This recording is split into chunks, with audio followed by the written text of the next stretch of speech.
este espacio. Gracias por visitarnos, doctor. Vamos a hablar porque el dolor puede ser incapacitante. Hay molestias y dolores que pueden hacer que una persona detenga sus actividades e incluso cuando se planifica una cirugía, el dolor va a estar presente porque va a haber un proceso en el cual el cuerpo va a ser modificado de alguna manera, sea electivo o no. Entonces, ¿cómo manejarlo? Perfecto. Inicialmente, uno de los grandes temores que tiene un paciente cuando va a ser sometido a una intervención quirúrgica es el dolor. A veces el paciente ni siquiera está pensando en el procedimiento como tal, en lo que se va a hacer o en los resultados, sino que está pensando en que le va a generar dolor y que esto le puede generar incapacidad. Por eso es muy importante, antes de que el paciente vaya a una mesa operatoria, vaya a quirófano, sea orientado, en este caso, por el anestesiólogo o por el especialista en dolor, porque muchas veces podemos tener pacientes que ya tienen un dolor preestablecido. Y además de esto, si yo no manejo, aunado a esto, si yo no manejo adecuadamente el dolor agudo después de una cirugía, a los 2 meses puedo tener dolor crónico persistente. Y esto es porque no se hace un manejo adecuado ni intraoperatorio ni preoperatorio. Entonces, por eso la educación a los pacientes de la importancia del médico y el anestesiólogo. No solamente es el médico cirujano, cada uno tiene su importancia. Claro. Pero el que maneja el dolor al momento de una cirugía que es tan importante y que de eso depende, como tú dices, la recuperación del paciente, de que el paciente se ponga de pie, depende del anestesiólogo. Vamos a hablar un poco sobre el umbral del dolor. ¿Qué es el umbral del dolor y además cómo lo identificamos? Porque de repente dices que lo tiene alto, lo tiene bajo, pero ¿qué significa tener el umbral alto y qué significa tenerlo, por ejemplo, bajo? Hay pacientes que nos llegan a la consulta y nos comentan, doctor, yo tengo un umbral bajo del dolor. ¿A qué es sinónimo esto? Claro. Esto es sinónimo a que el paciente, su experiencia propia, porque el dolor es una experiencia muy personal y subjetiva. Lo que a ti te produce dolor, a lo mejor a mí no me produce dolor. Pero ¿eso qué quiere decir? Que el paciente, sus mecanismos de defensa son muy bajos. Eso quiere decir que, por ejemplo, yo si tengo un umbral de dolor bajo, que me pincho, y eso a mí me va a generar una molestia sumamente grande comparado con una persona que tenga un umbral alto del dolor. Quiere decir que el paciente ese mismo pinchazo no lo siente como absolutamente nada o no lo percibe. Y ahí entra en juego muchas cosas, porque no solamente es la fisiología como tal del dolor, sino a nivel del sistema nervioso central, la parte cognitiva. Cómo yo lo percibo, la distracción. O sea, hay muchos componentes cognitivos importantes en la salud mental del paciente a que él lo pueda percibir inclusive como más alto o más bajo ese dolor. Claro, vamos a ver porque tenemos algunas preguntas que nos han hecho la audiencia. Vamos a ver cuál es la primera de ellas, doctor. Hola, soy Rodney. ¿Cuánto tiempo debe durar el dolor luego de una cirugía? Ok, está establecido por la Asociación Internacional para Estudio del Dolor, que el dolor fisiológicamente luego de una injuria o de colocar un bisturí y abrir en la cirugía que vaya a realizarse, este dolor puede persistir 2 semanas, de 2 a 3 semanas. Si ese dolor, a pesar de que se esté tratando o no adecuadamente, persiste luego de estas 2, va a una cuarta, una quinta semana, ya se considera como dolor persistente crónico.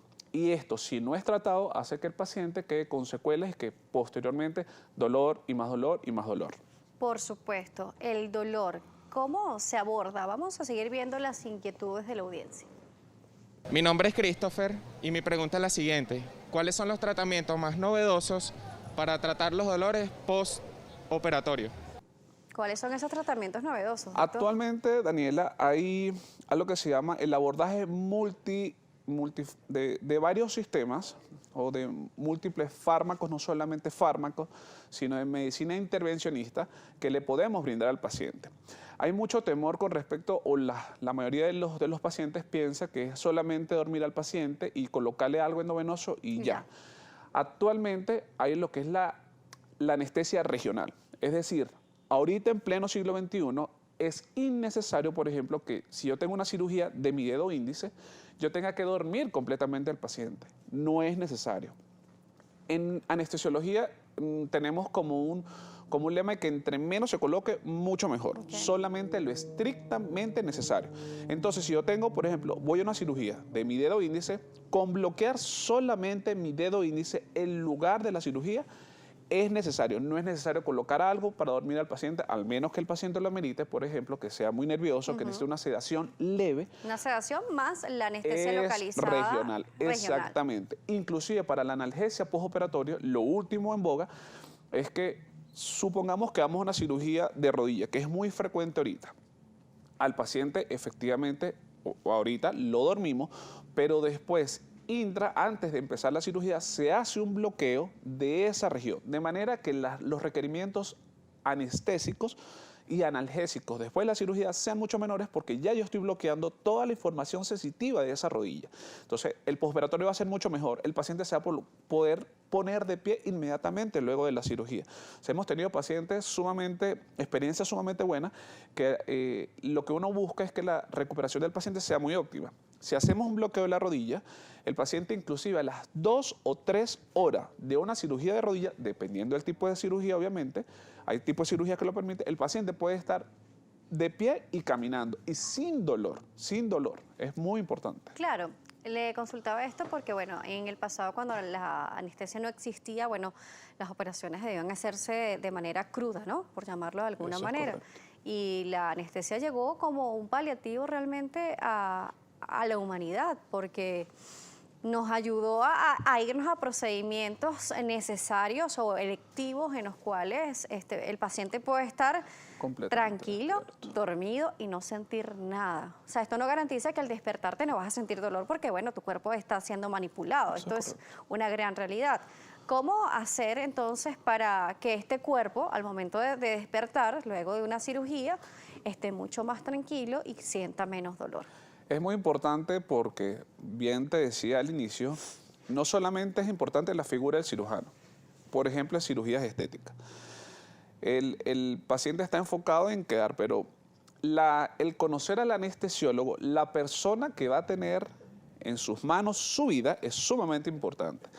Porque al momento hay algo que se llama la valoración preanestésica, que es importante mencionar en estos momentos, que antes de ir a un quirófano tiene que ser valorado por el anestesiólogo, quien le va a dar la anestesia propiamente dicha. Y desde ese momento creamos empatía el paciente y mi persona. Y el paciente puede estar mucho más tranquilo porque no es lo mismo yo llegar a una cirugía y el día de la cirugía llegarle a decir al paciente, buenos días, caballero o señora, yo soy quien va a dormirlo. Muchas veces eso crea temor, no sabes quién es, no sabes qué va a hacer. Al ir a una cirugía y decirle, mire, yo soy quien va a dormirlo, el procedimiento lo vamos a hacer de esta manera, estas son las opciones que se te pueden brindar para que no tenga dolor. O sea, crear un ambiente de confianza. Además que la valoración... que hay que tomar en cuenta, ¿no? Además que la valoración preanestésica me crea como un puente porque yo muchas veces puedo detectar que el paciente sea muy nervioso. Y eso lo vamos a ver en la próxima parte. Vámonos a una pausa. Joel Medina nos seguirá acompañando, médico anestesiólogo, especialista en terapia del dolor. Vamos a ver cuáles son esas características que hay que tomar en cuenta en la valoración preanestésica y por qué es tan importante cumplir el pre, el durante y el posanestesia con el especialista. Redes sociales, @salud_gb, @Daniela J. Salas. Volvemos. La anestesia y terapia del dolor es el tema del día de hoy. Joel Medina nos acompaña, él es médico especialista en anestesia y terapia del dolor. Estamos hablando sobre la importancia de la evaluación y consulta de la preanestesia. ¿Qué hay que tomar en cuenta? Hay muchos factores, por ejemplo, el peso, el tamaño, el sexo y el historial médico, ¿no? Eso que estás comentando es muy cierto. De hecho, uno habla, cuando uno va a hacer la valoración preanestésica como anestesiólogo, uno puede detectar red flags o banderas rojas o luces que me alerten a mí de cómo debo hacer yo el manejo del paciente. ¿Por qué lo digo? Porque para que yo tenga un manejo adecuado del paciente en el postoperatorio, hay muchos pacientes, por ejemplo, que son sumamente nerviosos o que tienen algo que se llama catastrofismo o el nivel de ansiedad es sumamente alto. Si yo no manejo preoperatoriamente este tipo de paciente, el postoperatorio o el manejo del dolor en el postoperatorio va a ser mucho más complicado. También es importante que hay muchos pacientes que van a mesa operatoria con un dolor crónico, supongamos con un dolor lumbar, y el paciente viene tomando opioides, llámese tramal, llámese morfina, llámese el medicamento que esté tomando. Es importante que estos pacientes que vienen tomando analgésicos previamente, el manejo también debe ser o sea, poner una lupa en esos pacientes, porque el manejo del dolor postoperatorio es mucho más complicado porque ya vienen tomando una dosis alta de generalmente estos medicamentos. Por eso es que es muy importante que el médico especialista en dolor, si estos pacientes vienen tomando, haga el switch o el cambio a ciertos medicamentos, porque yo no puedo ni quitar medicamentos ni sustituirlos porque va a mesa operatoria. O bien se disminuye la dosis o se cambian estos medicamentos. Claro, doctor, ¿existen pacientes que puedan ser alérgicos a algún tipo de anestesia? Sí, no ¿O solamente... sedación? Sí, por supuesto que existen. No solamente a la anestesia, ¿no? Hay pacientes que son alérgicos a todos los AINES, llámese ibuprofeno, diclofenac, a diferentes fármacos de esa familia. Por eso conocer conocer al paciente antes de ir a la mesa operatoria es importante, porque yo sé con qué medicamentos debo contar como anestesiólogo al momento del intraoperatorio y del postoperatorio. Y por eso comentábamos anteriormente de la anestesia regional, la importancia de que, perfecto, un paciente puede ser alérgico, pero yo tengo otras opciones, bloqueos guiados por ecografía, para realizarle en este tipo de pacientes y que le brinden de igual forma, a pesar de no contar con estos medicamentos, de esta otra opción. ¿Puede suceder que un paciente que nunca haya sufrido de algún tipo de operación o, por ejemplo, sabes que cuando vamos al odontólogo utilizamos un tipo de anestesia localizada? Por ejemplo, que no haya presentado ninguna alergia, que lo pueda presentar de repente en un momento determinado, ¿esto puede suceder? Sí puede suceder. Generalmente tenemos pacientes que nunca han estado expuestos, por decirlo de alguna manera, a diferentes tipos de fármacos y al momento del procedimiento hacer algún tipo de reacción. Por eso es importante que si yo voy a ser sometido, así sea un procedimiento ambulatorio, como extracción de una cordal, que el anestesiólogo tenga todos los equipos necesarios o que el paciente pregunte al anestesiólogo, doctor, ¿usted tiene todos los instrumentos o medicamentos necesarios en tal caso de que yo haga una reacción? Porque se puede dar. Y yo como anestesiólogo tengo que brindarle las primeras medidas de auxilio si este paciente responde de manera adversa a ese medicamento. Y por eso te digo, es importante, así sea una extracción de un diente, que el paciente conocerlo antes de ir a esos procedimientos. Cuando hablamos de terapia del dolor, primero, bueno, evitar el dolor es una terapia, sin duda alguna. La anestesia nos ayuda a evitar ese dolor del procedimiento, sea localizada, tópica, general, sedación, en sus diferentes tipos, ¿no? Porque existen diferentes tipos de anestesia. ¿Todas ellas aplican como anestesia, sedación, tópica, regional, todo aplica de la misma manera? Eso actualmente, pleno siglo XXI, hablamos de la analgesia multimodal. Ok. Por ejemplo, yo puedo usar en una cirugía dipirona, ketoprofeno, tramadol. Son fármacos que efectivamente tienen un mismo fin, que es llegar a que el paciente no tenga dolor y que su recuperación sea mucho más óptima. Pero estos medicamentos, a pesar de que llegan al mismo fin, tienen diferentes mecanismos de acción a nivel fisiológico que me va a generar a mí la analgesia del paciente. No solamente están los AINES, están los opioides. Ojo con los opioides, porque los opioides tienen reacciones adversas y por eso entre menos se usen, mucho mejor. Si son necesarios, se colocan efectivamente, pero si no son necesarios, no se hacen uso. Por eso se habla, inclusive al momento de valorar un paciente, del ascensor analgésico. Eso quiere decir que yo le pregunto al paciente, de acuerdo a su intensidad del dolor, es que yo voy a colocar diferentes fármacos. Porque si yo tengo un paciente que me dice, doctor, yo de la escala del 0 al 10 tengo 2 de dolor, 2 en esa escala, yo no puedo colocarle ni opioides, ni morfina, ni tramadol, porque no son necesarios. Entonces, en esta primera escala hay ciertos medicamentos. Si el paciente persiste con el dolor o el dolor es mucho más intenso, moderado, ya se empiezan a usar otros tipos de instrumentos o de fármacos. Entonces, depende de la intensidad del dolor del paciente. Las bombas analgésicas, ¿en qué momento realmente son requeridas? Esto es muy conocido, la gente le conoce como el sapito. Es correcto. Eso es vienen actualmente las bombas elastoméricas, que es lo que al paciente se le coloca como en un globito. Ahí van ciertos medicamentos. Ojo que no todos los medicamentos, esto no es una receta de cocina que yo le coloco esto que está, no. Hay que evaluar al paciente para ver qué medicamento le es más eficaz en su organismo, por decirlo de alguna manera. Hay en diferentes centros hospitalarios o clínicas, tenemos la analgesia controlada por el paciente, que cada vez que el paciente sienta dolor, pulse. Ojo, eso está controlado. No es que cada vez que el paciente va a pulsar, quiere decir que le va a enviar, porque ese equipo está ya programado para que envíen la cantidad y la dosis adecuada.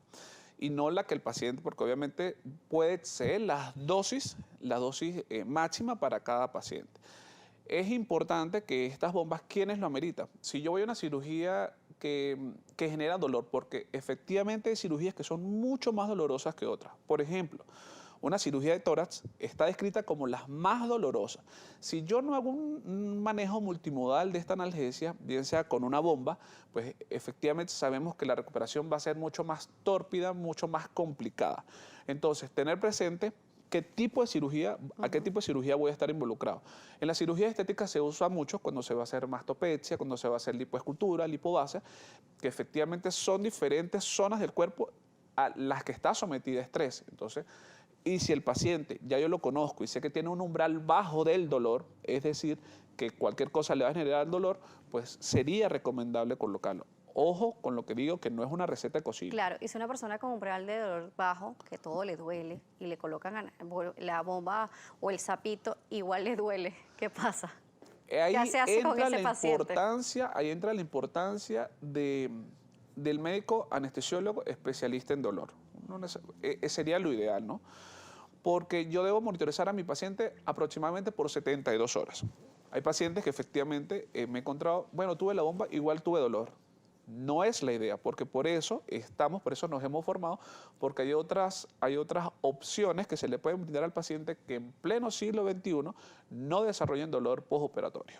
Ok, doctor, se nos terminó el tiempo. ¿Cómo lo contactan? ¿Cómo consiguen más información? En redes sociales como Joel Medina ZAM o como doctor.Joel Medina, Joel con Y.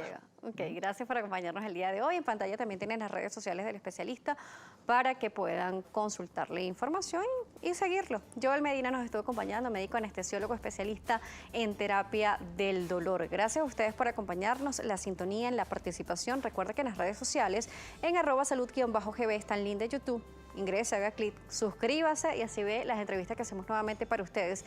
Mi cuenta, @Daniela J. Salas, la de la casa, @Globovisión. Será hasta una próxima oportunidad.